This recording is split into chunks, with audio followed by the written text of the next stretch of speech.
Please welcome Hector Mujica of Google.org and our STEAM panel. All right. Buenas tardes. It's good to be here with you all. I see Dr. Frank on the stage. Thank you so much for UM for hosting us. And it's my pleasure to be here with you all. My name is Hector Mujica. I lead part of corporate philanthropy for Google, Google.org, which is our philanthropic arm. And I have the great privilege of managing a lot of our work across the Americas, including the wonderful work we do in Latin America, and including a lot of the work that we do in the K-12 education space, which, you know, we often forget that education is really the bedrock of any successful society, any successful civilization, and it's so essential to the progress and advancement of individuals up the mobility ladder. And that's what we're going to be talking about today. We're going to be really centering on the affordability of primary education. We're going to be talking about the importance of digital resources and the technical training pipelines that have a strong correlation to upward mobility, yet at the same time have had a vast lack of access in parts of Latin America and parts of the US. So we're going to be addressing that primarily through a lens of looking at it from the Latin American lens. But I have the great privilege of being joined by two STEAM panelists here. We have Alana Tummino, who is the Senior Director of Strategic Partnerships for Latin America for Sesame Workshop, the global nonprofit behind Sesame Street. You all might know Elmo and the whole gang. She's the one behind it. And we also have Dina Buchbinder, who is a Mexican entrepreneur and founder of Education for Sharing, which I had just found out turned 16 years old this year. So they're in their sweet 16 year, and she's gonna bless us with a lot of knowledge and a lot of context from those last 16 years. I'd be remiss if I didn't kick off with a question that centers technology, given that I'm representing Google. So, Alana, let's start with you. How can technology be used to provide more equitable access to education in remote and under-resourced communities? Thank you so much, Hector, for that introduction, and I'm so happy to be here. Thank you, Concordia, for putting together this great panel. So Sesame Workshop, as a bit of background, we are the organization behind Sesame Street, and we do have the show Sesame Street in Latin America, Plaza Sésamo, and co-productions all over the world. But we also have a huge range of direct social impact programs that we implement with partners and governments all over the world. We reach over 150 million children globally, and so the idea of technology has been very forefront to us. We know that technology can be used to drive access and distribution of educational resources, but figuring out what technology to use and in what settings is the critical question. Is it a low connectivity setting, a high connectivity setting? And then based on that context, what technology is most appropriate? And this can go from everything from loading up USB drives with content to preloaded tablets and devices to setting up local Wi-Fi hotspots with local PC devices using Pico projectors or Raspberry Pis. There's a whole range of tools that we can use at our disposal to reach young children and their families with this context in the places that we work. And so what we started embarking on a few years ago was like a digital roadmap to map out what is the local context, what are the challenges what are the digital barriers that we're seeing in these areas. We were getting a lot of complaints that our Sesame content in humanitarian settings or in refugee camps was really hard to access based on some digital barriers. So it was really iterating our program design and figuring out what worked. So for Latin America, to give a very concrete example, we did a study on the needs of young children and caregivers who had left Venezuela and were now in Colombia. And we were working in partnership with a lot of different migrant shelters, for example. And we knew that families would be in the shelter and then they would be on the go moving along the migrant journey. So we tried to put together a technological solution to deliver resources to these communities in ways in which they were digesting their own information. So it was using things like WhatsApp. We know in Latin America it's very different than in other places, potentially in refugee camps in the Syrian response region where we also work. families have a a family would have a smartphone device and they're using WhatsApp on these devices. So it was really, we created a WhatsApp chatbot. We're giving resources out to families like that. And then we were also providing resources in shelters using mini PC devices that would give their own Wi-Fi signal and kind of solving for the barriers that we knew existed in these spaces. So all to say, technology is a huge driver to greater access to educational resources, and it's figuring out what the right context is and what tool to use in each setting, I would say. Yeah, and I love that. And I often also think about the full range of technology, not just high tech, but also sometimes we need to revert to low tech means of reaching people. During the pandemic, I know Teach for All did some fantastic work around disseminating educational content through the radio waves, which was also quite innovative, kind of looking at existing technologies to get content out. Dina, let's switch to you. Let's talk about the role of community engagement and participation. What role can those two aspects play in improving access to education, and how can communities be empowered to take an active role in shaping educational policy? Thank you. Thank you so much for having me. It's an honor. Thank you, Concordia and Dr. Frank. I think the role of community is a central aspect, and it's often one that, incredibly so, is forgotten. It's the last thing that we think about. So really having in the center the interests and the needs of the community without making assumptions of what we think they need, and really having the opportunity to go directly and touch base and create trust and really understand firsthand how to navigate what they're going through is absolutely essential. We have had the privilege for 16 years now to work hand in hand with teachers, with families, with children and youth from the most marginalized communities in the jungle, in the mountain, in the city, in the coast. And we always find that the idea that we had can be co-created and needs to be co-created in order for us to have a successful project, whatever we are about to do. So the collaboration of the community is essential. And in this role of technology that Alana was sharing, I would like to complement that, yes, it's the kind of technology, as you very well say, and it's also why we use technology and how we create relationships, because technology really is an enabler of creating relationships, and we need to have at the center also the civics, the civic aspect, the value-based aspect of how we want to relate to each other, because that online world is also real and has plenty of consequences to be aware of. Absolutely. Dina, I think one of the things that you just mentioned that really stood out to me is that the concept that we often talk about, which is that people most proximate to the problem are oftentimes also most proximate to the solution, which is so important to co-create with. Thank you, Hector. Thank you. Give me 5. All right. Yeah. Yes, exactly.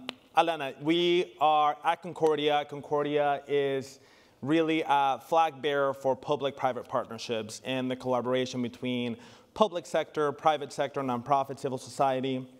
So let's talk about that. How can government, nonprofits, private sector work together to overcome the challenges of providing education to crisis-affected communities and displaced populations, and also those that are living in hard-to-reach, more rural areas? Thanks. I think that's a really key question, one we think about a lot at Sesame Workshop. And this past year, I think 2022 was the year that the world hit the milestone of 100 million people forcibly displaced from their home to seek a more stable future. And within that, we know that there's a huge percentage of young children and their caregivers as part of that. So it's something we think about all the time, of how we can really reach this population with meaningful, quality educational content when you're experiencing a lot of trauma. And so when the world responds to crisis, we often think about meeting basic needs, so that's safety and shelter and food. But we also know that young children are spending many years of their very early formative years in these crisis-affected communities. So what we think is we need to start thinking about early childhood development also as a basic need. We know research shows us that the first 5 years of life are critical in a child's brain development. By age 5, yes. I think it's 90% of the brain is developed. And so we need to think about investing in those critical early years when it can have the most impact. So I would say, 1, prioritize early childhood development and response efforts. 2, invest in, we're here with a full of governments and private sector folks who are investing in the sector. Invest in early childhood. We know that only 2% of humanitarian assistance goes to early childhood development, so there's a huge need. We always think there's this big irony where we can have those who have the most to gain receive the least when you think about the funding landscape. Yeah. And then the third is responding contextually. Responding to one crisis in one part of the world is going to be very different than responding to a crisis in another part of the world. And we want to be sure that we're meeting families wherever they are. And that's very, it could be, as I was just discussing, along the migrant route, in transit, populations on the move. We think a lot about, or it can be reaching families in rural settings, in refugee camps. So contextualizing the approach, investing in those early years, and prioritizing early childhood development, I would say. And maybe if I can double click, what have you seen be effective in kind of reaching some of those last mile, hard to reach rural communities? Yeah, so I think it actually goes with what Dina was saying, is really partnering with local grassroots organizations who are working directly with these communities, yeah. and figuring out how we can enhance, what services are you receiving, and how can we enhance that experience with our educational content and our curriculum. We just completed a study in Mexico, for example, of young migrant children and their caregivers traveling through, and these mothers that we were interviewing, I mean, rightly so, they were not focused on their child's education or social-emotional learning or any of these. They want to make sure that their child is safe and that they have food and they have a shelter. So how can we come in and support these caregivers and provide content to them, provide tools for nurturing care so they don't have to they don't have to stress about that. We can give them the tools and the content so they can support their children in this development. Thank you. Dina, let's slightly switch gears and talk a little bit about this bizarre context that we've been in for the past few years, which is the COVID-19 pandemic, somewhat a post-pandemic type of world that we've been existing in. And talk to us a little bit about what the implications have been of COVID-19 on access to education in Latin America and the US, and what lessons can we learn for the future, knowing that this might not be the last time we face a challenge like this as a society, as humanity. Thank you. Yes, it has been an extremely dire, almost surreal challenge that we've been through. And I think the most important is to focus on meeting, as you said, the people where they're at. Yeah. And we realize that most of the 20,000 teachers that we've worked with did not know how to conduct a class, or it didn't even feel comfortable, felt at threat with technology. So how do you mind that gap?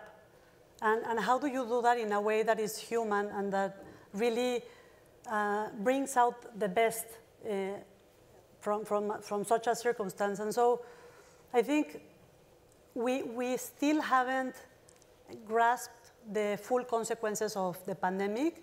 There is a loss of learning for sure. There is a tremendous mental health crisis that was already the case, but of course has just been exacerbated. And so we need to very much be aware that teachers are people. They're not just teachers. And they also went through a major trauma. It's a collective trauma that we need to face and to address. And so one of the ways that we've seen that really touches people's fibers is the play. And it might sound like a nice thing to have, yeah. But it's really profound, and it can really transform the way that we connect and that we understand and that we learn something that we're afraid of, like technology. In the 6 million people that we've had the privilege to work with and for, I would confidently say that most have been terrified by technology. So that's why I think the way that you reach is really key. That path that connects human to human is something that we cannot forget.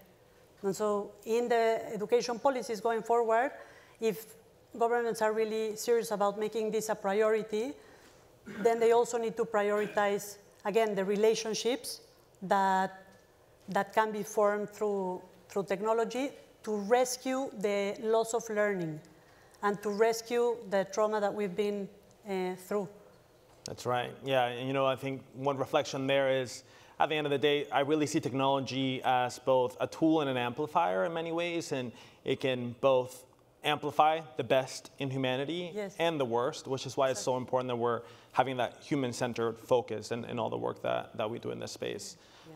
Alana, do you have any thoughts on that question? Well, I was going to add too, when you said playful learning, I think research has really shown that learning through play is such a powerful tool. It not only creates bonds between, well, in our case, when we're talking about young children and caregivers, it creates these really wonderful bonds between caregivers and children, between teachers and the communities in which they're working.